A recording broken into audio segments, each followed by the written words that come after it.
Zonja Zotrin, welcome to Zero Fucks Given. Jam sot me Alaudin Hamitin, I cili sapo më tha që nuk bën intervista fare jashtë klanit, edhe faleminderit shumë që erdhe, like I love that. Jemi akoma në planit, unë akoma nuk e kemi fokusuar aty, po unë këtë vit kam filluar të shoh Big Brother Kosovën edhe jam fokusuar shumë te karakteri jot, në fakt se më dukur shumë genuine në çdo gjë që bën, në mënyra si përjeton dhe si ishe dhe shumë fair. Dhe kam shumë qejf se përgjithsisht edhe showbizi është shumë pak negativ sot dhe I appreciate shumë njerëzit që janë si ty, edhe faleminderit që erdhe sot edhe faleminderit që je kështu si je. Faleminderit shumë për ftesën dhe ne edhe siç e tha nuk është që jap shumë intervista jo për shkak të me një masi, po thjesht dihem siklet. Okej. Jam mësu gjithmonë unë me qenë ai që intervistoj. Po, kështu që këtë rast këto dy intervista këtë vit që do I bëj janë dyat në Shqipëri dhe njëra është me ty këtu sonte që jemi. Dhe faleminderit shumë për ftesën, jam shumë happy edhe mezi po pres, domethënë me Zero Fucks Given në këtë intervistë. Po më vjen shumë mirë që e ke pa këtë anën time më të butë edhe genuine që po thu, për shkak se shpesh herë kur bojmë edhe televizion ne e kemi një alter ego edhe marrim një rol. Po qenurit në Big Brother, I thought duhet të jem veç vetja me gjitha të mira dhe të këqija dhe gjitha emocionet që jep, sepse nëse ata brenda aty 20-30 banor janë vetvetja, edhe unë në anën tjetër duhet të jem vetvetja, pse sa kem një rol tjetër përveç se aty të Alaudinit. Po nuk mendon që ndoshta si me që u hap kjo temë, domethënë po të pyes. Nuk mendoj që ndoshta si moderator duhet t'jesh më shumë në një rol se sa vetvetja, domethënë pavarësisht që e ke primare? Patjetër, ai roli është aty si një bosht, po qenurit vetvetja është po m'duket qelsi edhe I suksesit edhe qelsi çdo gjëje, sepse kur je vetvetja je edhe më interaktiv me ata, I kupton më shumë, ndjen më shumë, po edhe mundesh me kritiku më shumë. Është vërtet. Sepse tu mendimin se të dele e sinqertë edhe nuk gjykohet, po shumë vërtet. Unë kam vërre për shembull kur thua ndonjë gjë që e ndjen që si je ti edhe mund të jetë sakt prap ka një lloj nuk kuptohet nga publiku siç duhet, kurse edhe ta kesh gabim po e thua të vjen nga shpirti prap përcillet më mirë ajo gjëja. Ja, vras shumë. Unë pash edhe këtë në fakt sekretin që ke këtu te po e lexon? Kam fillu shumë moti, do me thonë sekrete akoma kam jetë pa mbaruja ku jam këtu në gjysmë sekretet. A bëm punë se unë nuk... Me thonë drejtën, edhe nëse po shohim intervista tash, edhe kushdo që po flet, këtë kemi fillu me u bo si folës motivues. Spiritual, edhe me kvota, edhe me fjalë të urta, edhe thënie të përgjithshme, kështu që prandaj kam jetë në gjysmë sepse nuk ka funksionu si duket. I don't know. Nuk e di, e ke lexuar? Unë nuk e kam lexuar, kam parë dokumentarin në YouTube që më zhdukur pak overwhelming, se më zhdukur shumë all over the place, do të thotë diçka jo organizuar. Po shoh tjera gjëra shumë It's all about manifesting. Tash do të thonë kështu me përmbledh sekretin është te manifestimi. Po edhe manifestimi si duket I ka ritualet e veta dhe në varet se si ja bën punën, se nuk mundesh pe bëj manifestimin, po mundohem aty 5 minuta edhe mandej rest of the day je krejt kaotik, kështu që s'mundesh me... Çfarë ka qenë diçka që when you look, kur shikon mbrapsht, thua që ke dashur të manifestosh, tani që e mendon, thua, okay, është çik idiote që kam dashur të manifestoj. Nuk më thonë, unë ka shumë vite që manifestoj me fitu lotari. I'm obsessed with that. Kudo që shkoj për shembull në këto vendet evropiane ku është Euromilioni, nëse ata që e din. Çdo të martë dhe çdo të prante bëhet tërheqja e shortit edhe e zgjidhen fitues, po aty fiton shumë miliona. Starti është diku 15 milionë dhe shkon deri te 200 sa milion. Edhe everywhere kudo që shkoj nëpër botë që ka si në Spanjë ose në Angli ose në vendet ku bëhet ky Euromilioni, gjithmonë luaj për 5 javë, maksimumin luaj. Still here. Still not doing shit. Po, shpesa vdes e fundet. Diku ku bon 80 vjeç, hala tu luajt Euromilion. Po, absolutisht. Po s'ja vlen atëherë edhe me fitu, çfarë po duhen me 80 vjeç? Jo, nuk ja vlen, po është adrenalina që të mban zgjuar me. Po adrenalina të mban zgjuar, po natë kohë. Mira. Ka gjithmonë anë të mira. Po mirë, si e ke këtë ritualin e manifestimit? Ti e mendon me tru, kështu që unë veç me tru, po si duket se kam gjetë. Unë e dua, unë e kam, apo si po thëm me pas ditë nështë ta kisha fitu Euromilion, po fare. Thjesht, a di çka mendoj në këtë rast, çka funksionon nëse e quajmë manifestim ose këto gjëra spirituale, është nëse thellë në vete e beson.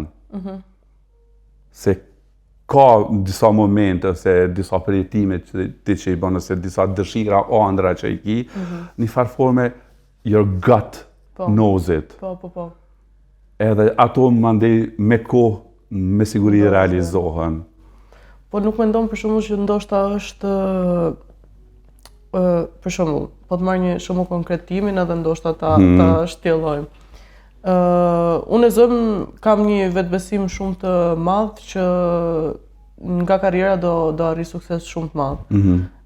Po kjo vjen të paktën te unë logjikisht, sepse them e bëj punën, i rrin kokë punës, it's going well, e kupton, domethënë janë këto gjërat që ti del në konkluzion sepse do ndodhi kjo. Nuk kam një gut feeling për diçka që nuk e kam unë në dorë, nuk më ka ndodhur ndonjëherë. Më kupton çfarë them, dua ta di te ty ndoshta si ka funksionuar kjo pjesa e gut feeling. Unë e di këtë pjesën e gut feeling vetëm një rast, ka qenë para 12 viteve. Edhe një lagje e re filloi me u ndërtu në pak absurde fundove me vol, po okej. It's okay. Podcast është chilli. Në rregull, po kështu vot, sepse disa gjëra private ndoshta duhet me vetë private, po sot në shanë madhe. Edhe një lagje e re filloi me u ndërtu në Prishtinë, një lagje shumë nice. Shkova me vizitu, edhe ishin ato shtëpit model, të cilat prezentoheshin. Kur jam fut brenda, gjithçka që kam brenda, veç më është rrotullu, nuk e di, e kam pas një gjësi që kjo është shtëpia jam. Edhe pse nuk kisha mundësi të sërat shtëpi. Do me thonë, këntër kam pas 90 euro në atë periudhë. Me çfarë po merresh atëherë? Me televizion si gjithmonë. Mos u demoralizo. Jo, unë kam gjën time, it's okay. Edhe, aqë shumë e këndesh, sa që u realizu, u bon lekt, u bon nyra, do me thonë... A u bënë njëtin modelat, njëtin model, sepse thash, o vetëm atë model, o heq nuk du me marrë shtëpi tjetër. Edhe gjitha manovrimet jënë bo. Gjitha manovrimet jënë bo, dhe sot 10 vjetë, 12 vjetë, jetoj në atë shtëpi. Po e shef funksionon, do me thënë këtë dishë... When there is a will, there is a way. Yes, real. Exactly. Ma thot një shok të e besoj pa fund. Shumë e vërtet.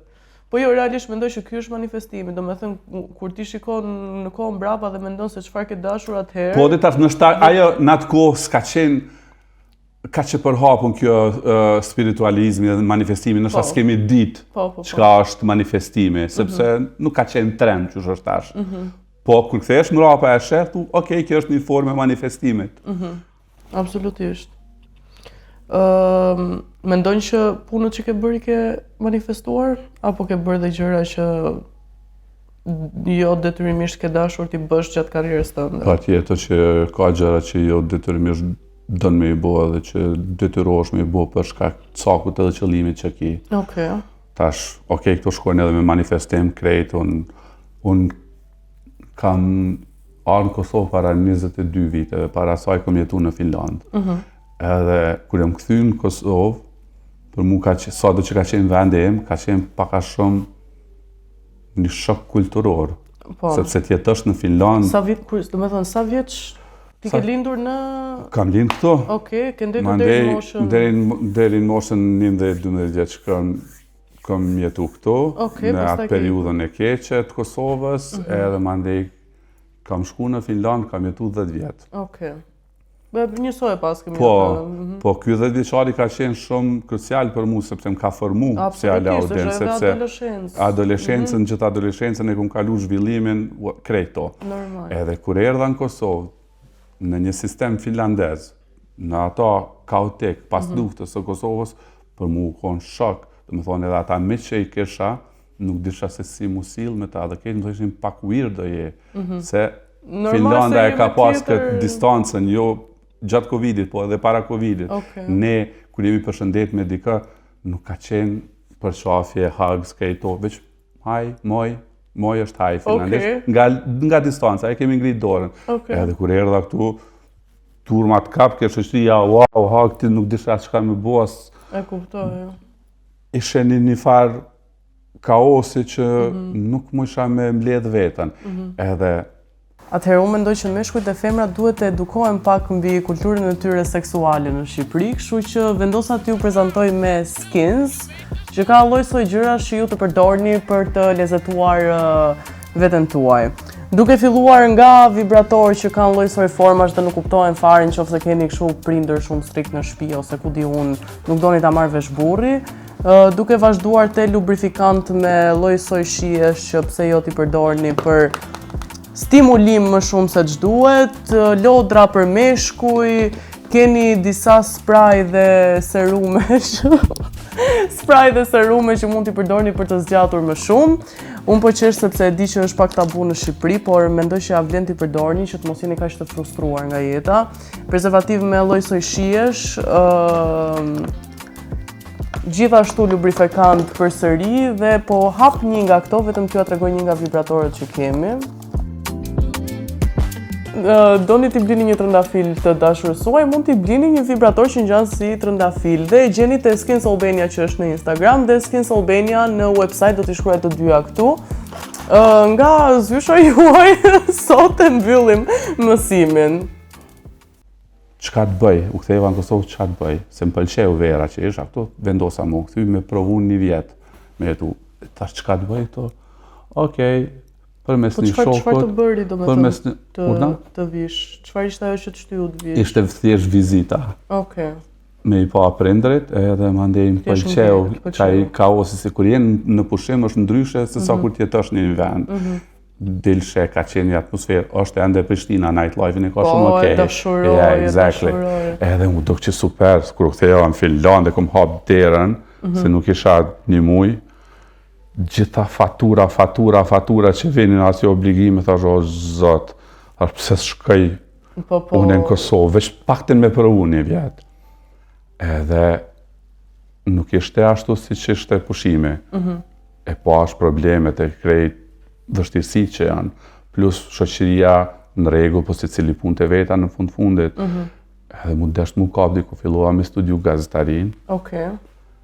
Edhe masi që fillova me studiu gazetarin, problemi është bota e televizionit. Kam shku, kam apliku në për ato televizionit që kanë ekzistuar atë. Me sa di unë, apo jo? Në Finland. Yeah. This is like Manifesting X. Kjo ishte një nga ato që s'ke dashur në bësh. Po gjithçka për me dëpërtu. Edhe mandej po e kam qenë të Miss dhe Mr. Albania. I pari që është, po nduk t'i pari dhe i fundit, nuk e di, ka pas tjerë, ka që janë vajt. Gjitha këto me një cënim që me dëpërtu paka shumë në botën televizive. Edhe jem refuzu shumë herë, sepse nuk njifja njerës to. I kisha disa meq, po kaq. Pse mendojnë që funksionon shumë në... Kur them Shqipëri, po përfshi dhe... Edhe Kosovën, po, Shqiptarin, po. Mendojnë që funksionon shumë me connections tu? Po, unë besoj që të paktën në atë periudhë funksionon me connections. Po edhe tani duhet connections, me i me njoftë, që me ta jap dikush shansin e parë, pastaj se si shkojnë varet edhe prej teje edhe prej nevojave ndoshta edhe të kompanive. Edhe isha delja në për klabe edhe kaq, jeta ime shkollë, derisa në një moment, atër ka qenë producente, Edona Kasapolli, ta e përmeni gjithmonë, sepse gjithmonë jam falenderus. Më ka bo, hey, you're so cute, qa bën ti? Thash, ona qa bëj, thash, kur gjithë. Të rri po të shumë ti të kalu. Thash, po dalje dhe kash. Ta kështë pas shef me punu në televizion, thash, po, normal që po. Tha, hajde pra në RTK, në radio televizionin e Kosovës, hajde si me thonë të martën, takohëm edhe flasim. Okej, shkova unë, wow, unë iva shumë, i privilegjuar, në momentin e parë që kam shkel komën mbrana në televizion, e dona ka qenë producente e programeve për të rinj, atë kohë, si që janë quajtur atë, edhe ka qenë producente ekzekutiv i programeve artuse. Ai si më ka bëu, më ka thonë ky s'ban. No way. Yeah. Okej. Edhe Ku është ai tani? Po. Ku është ai tani? Jo, është shumë okej. Edhe dona ka thonë, ajo ka qenë sinonimi i kullit në atë kohë në Prishtinë. Okej. E ka thonë, je mëre, ti normal, po kush po të vetë ty që çfarë djali kom gjetë? Okej, edhe prej aty kam fillu me emisionin për 3, Amazing Benieri, që ka qenë i dedikuar vetëm nejave, festave dhe gjërave të reja, edhe mandej kalun që Prandaj ke edhe akoma pasion këtë pjesën e partyve, gjërave, kështu Yeah, exactly. Okej. Me thënë nuk është ndaj gjë që të del me shpirtin, se unë them me vete e kam nga mosha, po pastaj rri dhe mendohem dhe them me shumë mundësi. Thjesht do bëj upgrade vendet, po do vazhdoj në të njëjtin ritëm. Yeah. Okej. Nuk është nga mosha. Okej. As pak, se po dishta ashtu unë e zash me kohën. A është edhe gruaja jote investuar te këto aktivitetet like parties edhe gjëra kështu, shkoni bashkë? Kjo është e mira, po. Kjo është e mira që jemi një grup. Keni shef, do të thënë, se ndonjëherë vjen edhe se absolutisht do shkosh me partnerin, ndoshta se ke shumë qef, po a keni shef edhe të njëjtin zhanër? E kemi qef të njëjtin zhanër. Kjo unë besoj se ne jemi shumë gjatë kohë bashkë. Okej. Edhe gjatë gjithë kësaj kohe, po mendoj si në jetë personale, po edhe profesionale, është me rëndësi me u rikriju. Po, absolutisht. Gjatë gjithë kohës. Edhe ta përcjellësh hapin trendin, po edhe që të rikrijosh, sepse vetëm ashtu mundesh me qenë relevant. Edhe para se të vija me jetu në Kosovë, unë kam qenë për electronic music. Okej. Pastaj kur erdha këtu, paka shumë edhe rrethi edhe puna profesioni, mba shumë ka lidhë me rap music. Atë kohë Ethno Angel, Tingulli Tren, që kanë qenë, Ritmi Rrugës, kemi qenë si miq. Unë e nga si fytyrë televizive, ata si shokë mi, shkonim në për koncerte. Po, më vjen keq me thonë, po kur se këmë di në shpirt muzikën rap, sorry to say that, se jo, se që ka preferencat e veta, edhe ka qenë para Covidit, në viti 2017-2018, kur prap jam kthy në gjenezë, edhe prej asaj kohe, dyqysh është balanci më i mirë i jetës tem, mes punës, jetës familjare edhe qefeve, që i bëjmë gjitha bashkë. E adhuroj këtë pjesë, do më thënë që e ke këto. Edhe that keeps me young, I believe. Absolutisht. Ma në shpirtin shumë të lirë edhe të ri. A nuk mendon që shumë njerëz ndoshta do argumentonin që apo një person, do me thënë ti ke kaluar, se janë edhe ca që thonë po shkove 25 vjeç, se e kanë ullë shumë, ma kupton? Yeah, no. 25 vjeç punë ke ti me këto, qa bën ti me këto, like, njef njerëz që janë të tillë që nuk bëjnë asnjë aktivitet kështu fun që kanë dhënë dorëheqje. Unë e njoft njerëz shumë të tillë edhe kam miq të cilët dikur moti i kam pas shumë të afërt, tash shife me herë pas here, edhe vjen keq për ta, sepse një jetë e kemi. Me plot gaz ta jetojmë mënyrën që dojmë ne, why not? Edhe nëse kjo mund bën mirë, ku më intereson mu çfarë thojnë tjerët. Absolutisht.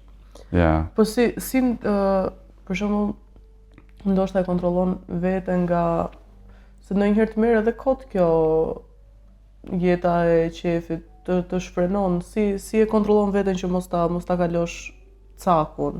E mira është që në moshën cilën jam unë ti e din fix për çfarë arsye e bën edhe pse e frekuenton jetën e natës, le të themi, ose festat. Sepse i din i kanalizon, edhe ke përgjithësi edhe din, nuk jam në atë moshën që kam qenë atëherë në moshën 20 vjeç që mundet ndoshta me deviju për rrugëve, ose për synime, ose për punës. Jo, unë i di sakt çka, qysh tek. Është për shpirtin tim. Ne ke shumë qartë objektimin, do iki jam 3 ditë këtu, do bëj qef, pastaj të hëmë. Pastaj kthehem edhe kejtë normal, sepse kam rolin edhe babës edhe puna edhe kejto, dhe kjo është një balans që mu më bën me kohën shumë happy për momentin, ose content në jetë. Me çdo gjë. Po na qiko kështu për yoga, meditim, kthjellim, ke, apo... Për mu meditim është janë festat. Okej, ato i shuan si këtë pjesën e... Kjo është lirim, do më thonë shkarkohem. Këtë bagazhe që am ledhen, binë. Edhe bëhet një reset, edhe prapë vazhdon me full energji. Kjo është mënyra jam për me mbjetu në këtë botë. Okej. Palestrën, do me thënë, s'ke marrëdhënie. Kam edhe me palestrën. Edhe me palestrën, okej. Multi-functional. Edhe me palestrën. Unë kam me palestrën kam marrëdhënie vetëm për një arsye. Që me mujt me hongër sa ma shumë. Si do mos sweets. Shumë e vërtet, bëjtë njëjtin që të betohem. Exact. Për ndryshe jo, s'kisha pas marrëdhënie. Po me qenë se jam një gurman i madh. Ashtu. Sidomos i ëmbëlsirave. Mandej duhet me bo këtë balancin. Do më thonë, everything is about balance në jetë. Nëse e gjenë, cili është balanci jëtë, s'ka të kur gjithë keqe. Edhe, do më thonë, ëmbëlsirat, palestra, puna, festa, krejto, vetëm i balansu. Se ja futu me rim tani. Filluam freestyle. Okej. Ne që t'ja pak kontekst shikuesve, ne jemi duke xhiruar pak herët, se unë jam e spurmendore dhe kam nevojë t'i bëj gjërat shumë herë më përpara, se pastaj më ka pankthi. A je control freak? Jam pak, s'jam mirë, nuk jam mirë. Jam fiksohen, I need to like, get stuff done. Dhe kjo do transmetohet kur javën që Big Brotheri mbaron. Aktualisht nuk ka mbaruar, është data, po themi një shkurt, po e bëjmë të paktën minimalisht një shkurt, dhe do t'i bëjt edhe ca pyetje për Bigun, se unë nuk e di, nëse ti nuk jeton gjysma zemrës tënde për Bigun, nuk e di pse jeton se gjysma jetës po t'i hikën aty, kështu që... Qa është vetëm Big, po jetoj vetëm Bigs. Okej, pyetja parë që dua di është, a çdo person që takon atë pyet për atë temë? Sidomos në këtë periudhë, patjetër, nuk ka person që e takon që nuk ka ndonjë koment për Bigun ose nuk pyet për Bigun. Është interesant, Rene, sa impact dhe sa pasionum njerëzit janë me Bigun si format, Big Brother overall. Edhe këto ma kanë dëshmu edhe holandezët, Benny J, të cilët i japin licencën, janë ata të cilët e licencojnë edhe na japin franshizën. Thonë që vetëm 3-4 shtete në botë, fansat janë ashtë crazy, pasionum, sa që në ndër ta, është Kosova dhe Shqipëria. That's crazy. Kjo e tregon impaktin se sa shumë shikohet Bigu. Si shpikon ti këtë në aspekt mentaliteti, në së di? Kemi shumë kohë të lirë edhe kemi gjana të cilat neve si popull nuk jemi gati me i ballafaqu me vetën dhe shumë ma lehtë kemi me u fokusu të diçka tjetër. Se shumë ma lehtë është nështa edhe, se e përmendë edhe në fillim ka shumë në botën, sidomos e rrjeteve sociale, janë doret zeza shumë të mëdhaja, që vijnë prej frustrimeve, sepse realiteti jonë, me Instagramin, me televizionin, dallon shumë tek njerëzit, edhe mandej jemi aq popull i vogël, është edhe i varfër, si Kosova, si Shqipëria, sa që nëse shohim diçka në Instagram, në duam të jemi ashtu. Ndërsa në vende tjera të botës nuk e kanë gjithat kompleks. Jo, fare. Edhe të e pas ata, ne duam gjithë, nëse e shek gjithë Kosovën, gjithë Shqipërinë, këtë jemi Instagram Nation. Me rëndësie kemi vetëm pamjen edhe ajo që prezentohet. Edhe pastaj, gjithë ato frustrimet, negativiteti që mbledhet, akumulohet brenda, del mandej në për rrjetet sociale. E Big Brother e ka këtë të mirë sepse i lidh, i engage njerëz, edhe ata mund të shfryhen në mënyrat ma çuditshme dhe ma të lira, le të themi, të mundshme, sepse e qesin Big Brotherin si tabelçice, qoftë personazhet aty, qoftë moderator, qoftë produksion, qoftë gjithçka edhe shfryhen. Kështu që unë besoj, derisa jemi në këtë bubble hala, Big Brother i ka me u shiku shumë edhe ka me thy rekorde. Është abnormal në një vend si Kosova me 1.5 milion banor, zyrtar, brenda teritorit, që të ketë shikueshmëri deri tani kur po flasim mbi 6 miliard. Po. Në rrjetet zyrtare. I kam parë që klikimet kanë qenë. Kjo është insane. Po. Domethënë asku në botë nuk e ka, as Grande Fratello që është në Itali, e që i ka 80 milion banor, nuk e ka këtë reach. Është çmenduri, është. Në anën tjetër, unë them shumë mirë që ka ndodhur Big Brother edhe në Kosovë, për shkak se i ka largu shqiptarët prej telenovelave turke, sepse ka qenë një bum i madh deri para Big Brother, ka qenë super bum. Domethënë telenovela turke kanë qenë e diamantë, kanë nxjerr mami jetën me ato. Po më mirë këto të paktën se you see some reality. Yeah, you see some reality. Edhe mandej e mira e Big Brotherit është që pavarësisht që nuk e ka për detyrë që edukoj, emancipoj popull, e bën këtë. E kam thënë gjithmonë. Nuk e ka për detyrë, e ka veç për entertain. Po prapë se prapë e bën.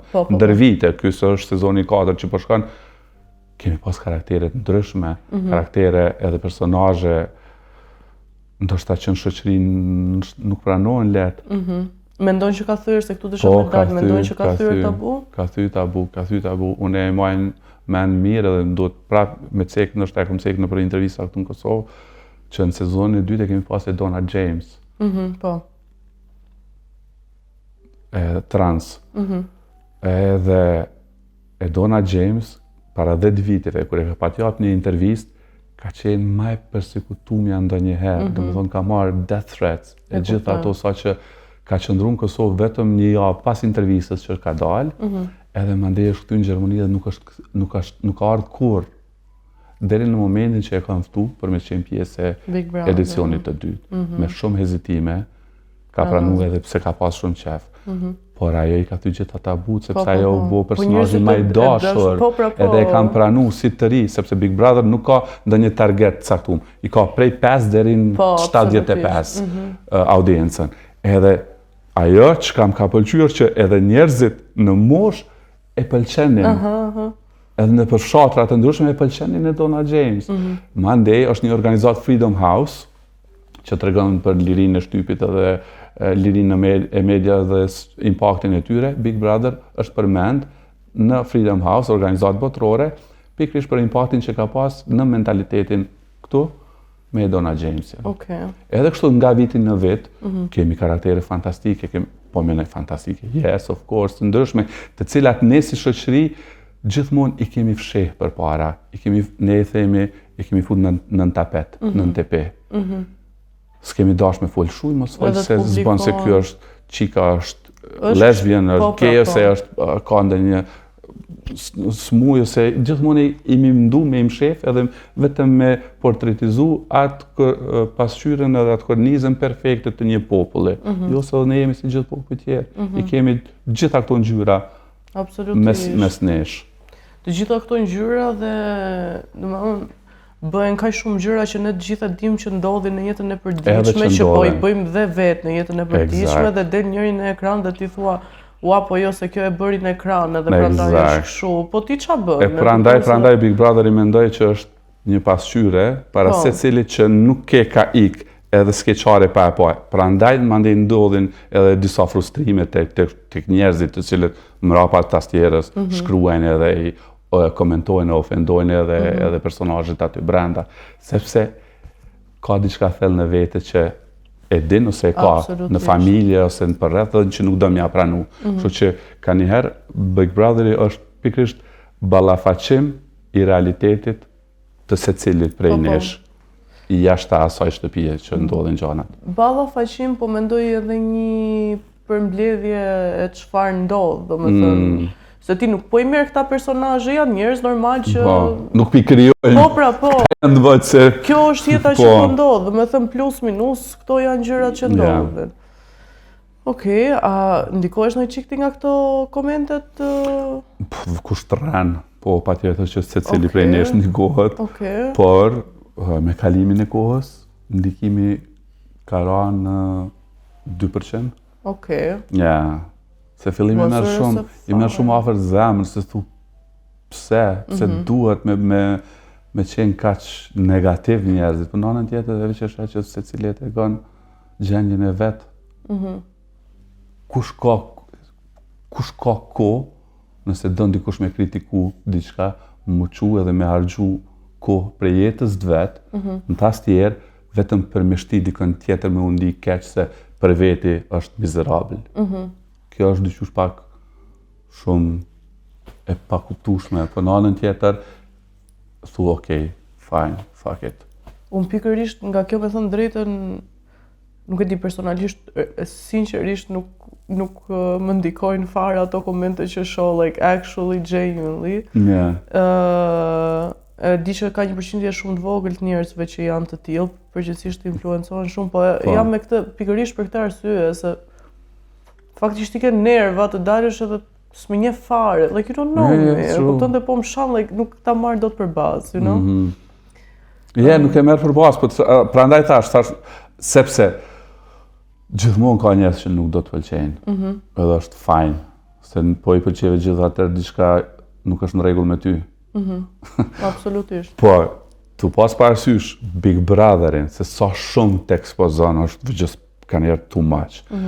Unë këtë po flas ndjesin që e kam pas në sezonin e parë. Tash është krejt ndryshe, tash është krejt fajn, atë që i shoh. Unë do ta bëj ty pyetjen bombastike se nuk rri dot, hajde ta shohim nëse do godasësh derisa të dalë. No, hajde. Kush e fiton thua ti? Po kështu se nuk do të vëmë siklet. E mira e këtij sezoni është që ka disa kandidatë që janë potencial për me fitu Big Brother. Okej, futem në logjikën politike tani. Jo, në logjikën politike, po është që nuk dihet. Okej. Çka nuk më pëlqen në vendet si Kosova dhe Shqipëria, tek televotimi është që gjithë secili mundet me ndiku në televotim nëse është pak i organizuar. Okej. E kupton?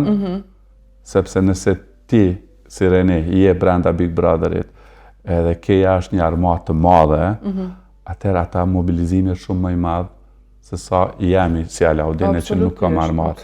Edhe pavarësisht nëse unë jam lojtar më i mirë se jo, më mirë se ti, e kam pak më të vështirë me të mujt ty në lojën që po bëhet.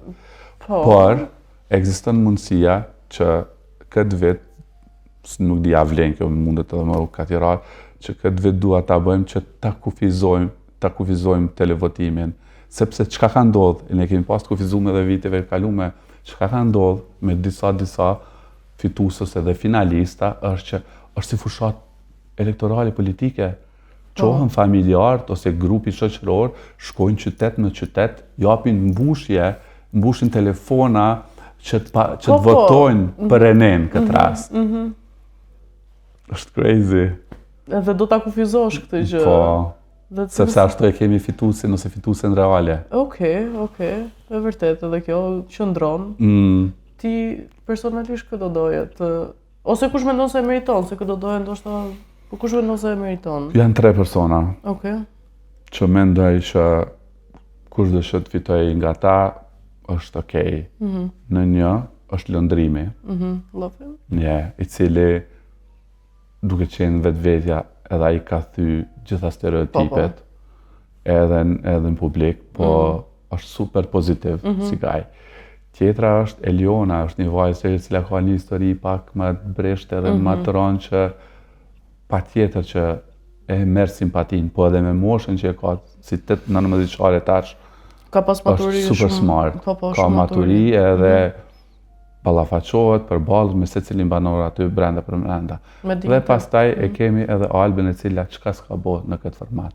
Telenovel, turke, telenovel ka bërë. Gjitha.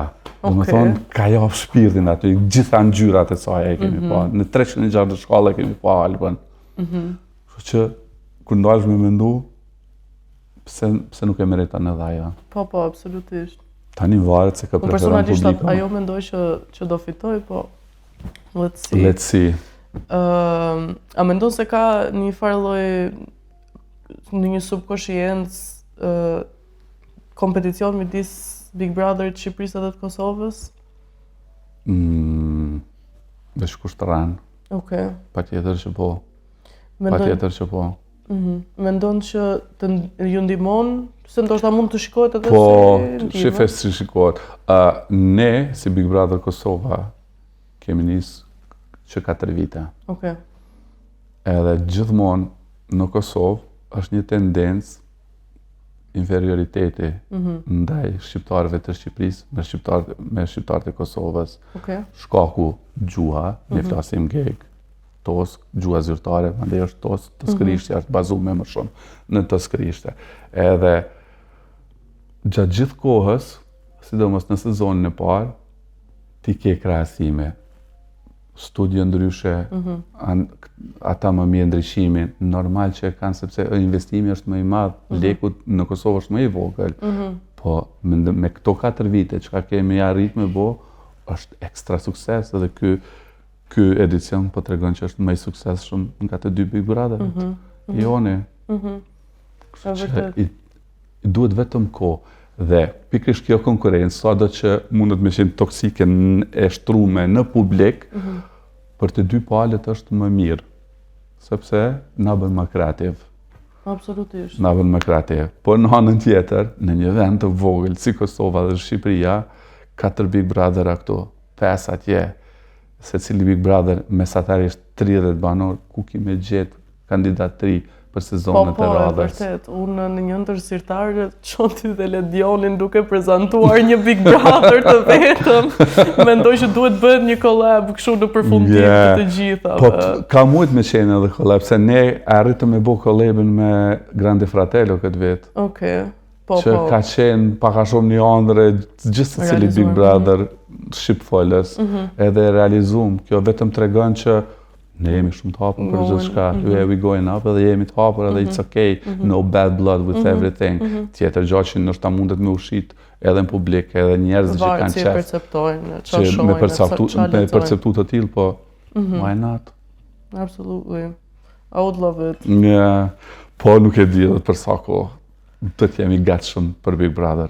Okej, 2 pyetje kam për ta përmbyllur. E para, dhe sa kohë e sheh veten televizion in general, do të thënë sa vite.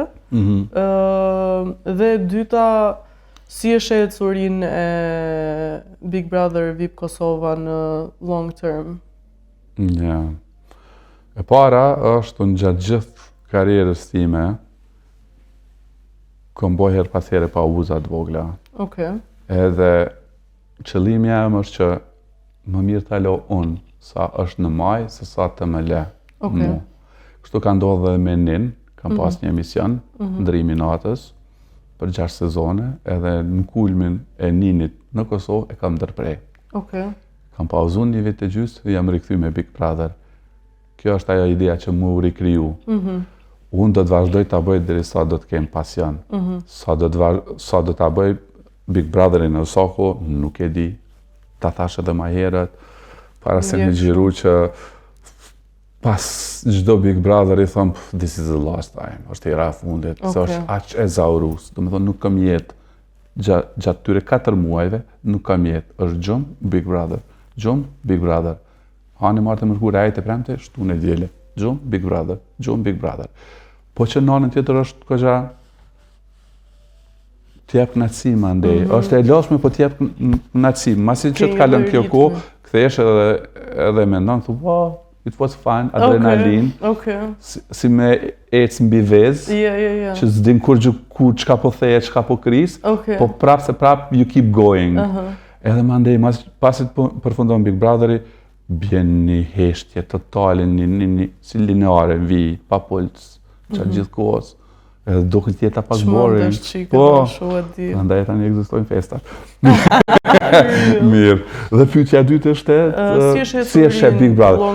Long term, unë besoj Big Brotheri me këtë shpërthim që ka at least edhe 2-3 vjet mira i ka shumë. Okej. Po e shef just si me mu si pa mu. Kalu çdo kufinë thonë sa? Është ekstrem. Do me thonë, sado që mendon që nuk mundet mu te I kalu diçka, ky vit na dëshmoi të kundërtën. Okay. That's very nice. Ja, se sa tham, okay, për Kosovë jemi fajn, Kosovën diasporën e kemi, Shqipëri kemi dëpërtu viteve të kalume aty këto, po këtë vit Shqipëria është mandej në mas të madhe, me aq sa po më thonë, se nuk është që kam shku në Tiranë, po I kemi kolegët që janë të gjitha nga Shqipëria. Mendoj që si ke marrë informacione të gabim, nuk kemi ndonjë diferencë të madhe. Kështu që I don't know, that's it. Okay. Mendoj që I had a lovely talk. Nuk kam dashur as të ngacmoj për ndonjë gjë specifike, kam dashur thjesht të bënim një bashkëbisedë të tillë. Shumë nice, I'm free, dyqysh I'm open, kështu që s'kam nëse ki hala diçka tjetër që dën. Jo, I loved it, I loved the talk. Mendoj që ishte shumë podcast driven, e këtë doja në fakt. That's good. Edhe thank you so much që ishe pjesë e këtij podcasti. Faleminderit edhe ty, nëse e bëj Big Brother-in vitin ashëm do jeshti. Me qef e kam. Do me dhona pse Me qef e kam.